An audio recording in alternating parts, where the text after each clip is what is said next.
Janagalam news కి స్వాగతం. 75వ జన్మదిన వేడుకలు జరుపుకుంటున్న మన రాష్ట్ర ముఖ్యమంత్రి నారా చంద్రబాబు నాయుడు గారికి మన తాలూకా తెలుగుదేశం సభ్యుల తరపున జన్మదిన శుభాకాంక్షలు తెలియజేసుకుంటున్నా.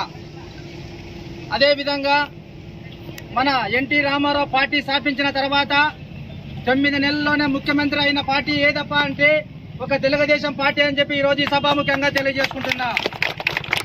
అదేవిధంగా ఆ పార్టీని ఎన్టీఆర్ తదనంతరం మన చంద్రబాబు నాయుడు గారు భుజ స్కంధాల పని వేసుకొని ఇక్కడున్న తెలుగుదేశం పార్టీ ఒక డిసిప్లిన్ పార్టీగా గుర్తించి ప్రతి ఒక్కరు ఆ పార్టీకి అండదండగా ఉంటున్న మన తెలుగుదేశం పార్టీ కార్యకర్తలు నాయకులైతేనేముంది ప్రతి ఒక్కరూ చాలా కట్టుబడి ఒక పార్టీ బలోపేతానికి కృషి చేస్తూ ఆ పార్టీని లోకేష్ అన్న పాదయాత్ర చేస్తున్నప్పుడు అయితేనేముంది, మన చంద్రబాబు బస్సు యాత్ర చేస్తున్నప్పుడు అయితేనేముంది, ప్రతి ఒక్కరు నాయకులైతేనేముంది, కార్యకర్తలు అయితేనేముంది కంటికి రెప్పలా కాపాడుకొని వచ్చి ఈ రోజు 2024లో వైసీపీని కనుమరుగయ్యేటట్లా చేసిన పార్టీ ఏ పార్టీ అంటే ఈ రోజు తెలుగుదేశం పార్టీ అని చెప్పి ఈ రోజు సభాముఖంగా తెలియజేసుకుంటున్నా.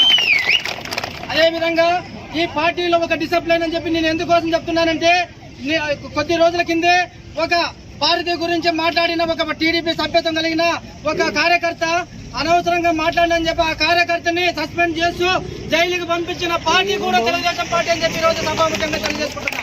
కానీ ఆలూరు నియోజకవర్గంలో మాత్రము నోరు అదుపు లేకుండా మాట్లాడుతున్న వైఎస్ఆర్సీపీ నాయకులకి చెప్తున్నా. నేను ఈ రోజు మాకు డిసిప్లిన్ ఉంది కాబట్టి మేము ఎవరు మాట్లాడలేకపోతున్నాము. ఈ రోజు నుండి చెప్తున్నా, మా కార్యకర్తలను అయితేనేముంది, మా నాయకులను అయితేనేముంది, మా అధ్యక్షులు అయితేనేముంది, ఎవరినైనా కూటమి సభ్యులను ఎవరినైనా మాట్లాడితే మాత్రము నోరు అదుపులో పెట్టుకుని మాట్లాడాలి.